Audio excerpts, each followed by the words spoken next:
Globe पर ये जो खड़ी रेखाएं होती हैं ये अक्षांश रेखाएं होती हैं, और इस तरह की जो होती है वो देशांतर रेखाएं होती हैं।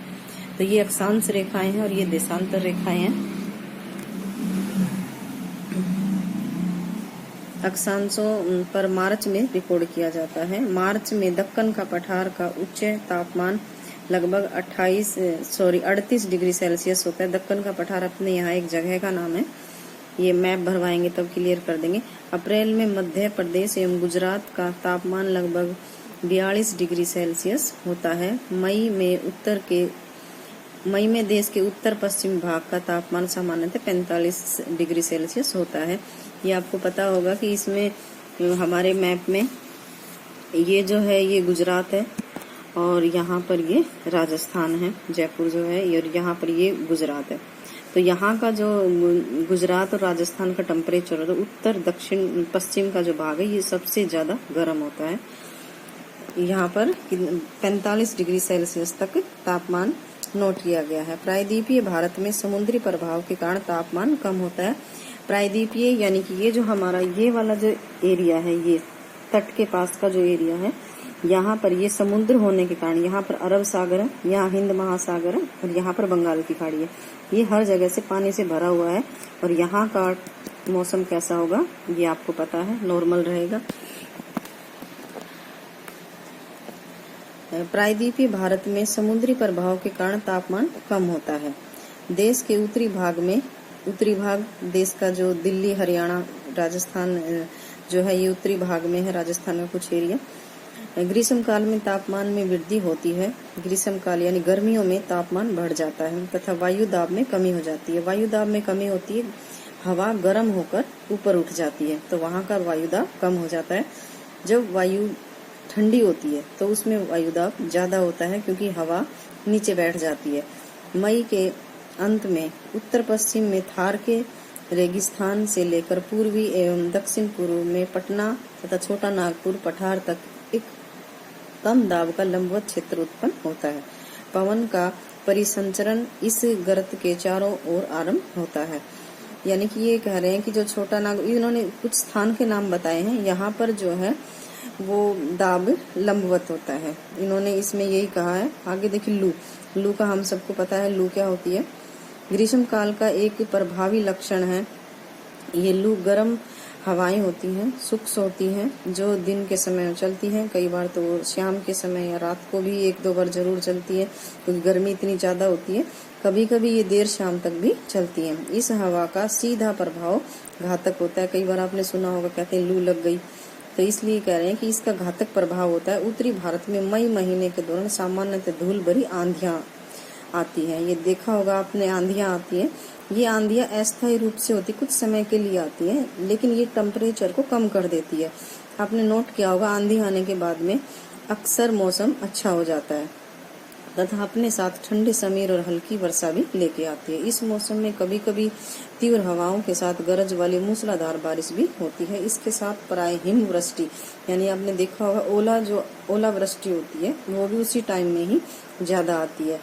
वैसाख के महीने में होने के कारण पश्चिमी बंगाल में, देखो यहाँ पश्चिमी बंगाल का नाम दिया है कि पश्चिमी बंगाल में उसको काल वैसाखी के नाम से भी जाना जाता है। किसको? हिमवृष्टि को, पश्चिमी बंगाल में। ग्रीष्म काल के अंत में कर्नाटक एवं केरला में प्राय पूर्वी मानसूनी वर्षा होती है। इसके कारण आम जल्दी पकते हैं, जिसके कारण इसे आम्र वर्षा के नाम से भी जाना जाता है। कर्नाटक और केरला में आम्र वर्षा और पश्चिमी बंगाल में काल वैसाखी के नाम से जाना जाता है। किसको? जो वर्षा होती है। वर्षा ऋतु में मानसून का आगमन, ये आपका अगला टॉपिक है, यानी वर्षा ऋतु के बारे में है ये कि जून के आरंभ में उत्तरी मैदान में निम्न दाब की अवस्था तीव्र हो जाती है। यह दक्षिणी गोलार्ध की व्यापारिक पवनों को आकर्षित करती है।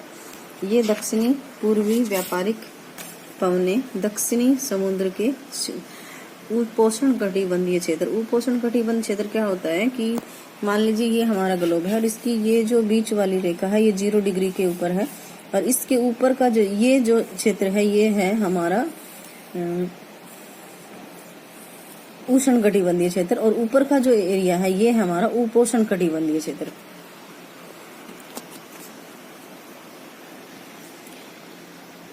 दक्षिणी समुद्र के उपोष्ण कटिबंधीय क्षेत्र में उत्पन्न होती है। चूंकि ये पवनें गर्म महासागर के ऊपर से होकर गुजरती, इसलिए ये पवनें अपने साथ इस महाद्वीप में बहुत अधिक मात्रा में नमी लेके जाती हैं।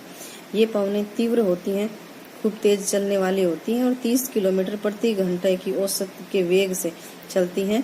सुदूर उत्तर पूर्वी भाग को छोड़कर ये मानसूनी पवनें देश के शेष भाग में लगभग 1 महीने में ही पहुंच जाती हैं। ये मानसूनी पवनी के बारे में बताया गया है कि इसकी रफ्तार जो है वो कितनी होती है और कितनी जल्दी पहुंच जाती है और 1 महीने के अंदर ये हर जगह अपनी पहुंच जाती है।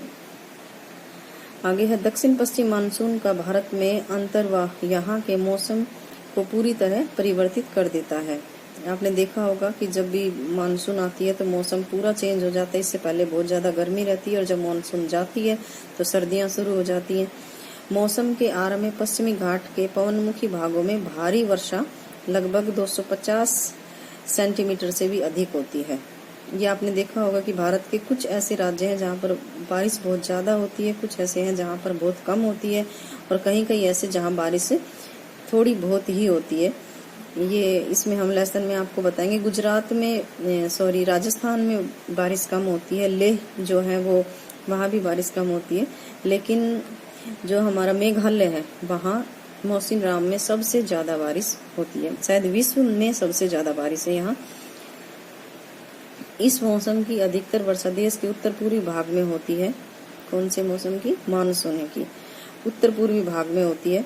उत्तर में हम लोग रहते हैं और पूर्व में जो 7 छोटे छोटे राज्य हैं, मिजोरम, असम, मेघालय, मणिपुर, ये सभी राज्य हैं, पूर्व के राज्य जो होते हैं। ये खासी पहाड़ियाँ, ये भी हम खासी की जो पहाड़ियाँ हैं ये मैं आपको मैप में दिखाऊंगी। यहाँ पर है ये, यहाँ पर जो है ये खासी की पहाड़ियाँ हैं। इस मौसम की अधिकतर वर्षा देश के उत्तर पूर्वी भाग में होती है। खासी पहाड़ियों के दक्षिण श्रृंखला में स्थित मौसिन राम विश्व में सबसे अधिक वर्षा वाला स्थान है। गंगा के घाट में पूर्व से पश्चिम की ओर वर्षा की मात्रा घटती जाती है। राजस्थान एवं गुजरात के कुछ भागों में बहुत ही कम वर्षा होती है। मानसून से संबंधित एक अन्य परिघटना है वर्षा में विराम। यहाँ ये एक शब्द है, वर्षा में विराम। इस प्रकार इसमें आर्द्र एवं शुष्क दोनों तरह के अंतराल होते हैं। दूसरे शब्दों में मानसूनी वर्षा एक समय में कुछ दिनों तक होती है। इसमें वर्षा रहित अंतराल भी होते हैं। मानसून में आने वाली ये विराम मानसूनी गृत की गति से संबंधित होते हैं। विभिन्न कारणों से गृत एवं इसका अक्ष उत्तर या दक्षिण की ओर खिसक जाता है, जिसके कारण वर्षा का स्थानिक वितरण सुनिश्चित होता है। जब मानसून के गृत का अक्ष मैदान के ऊपर होता है तब इन भागों में वर्षा अच्छी होती है। इसके बाद में जो आपका अगला टॉपिक है वो पढ़ेंगे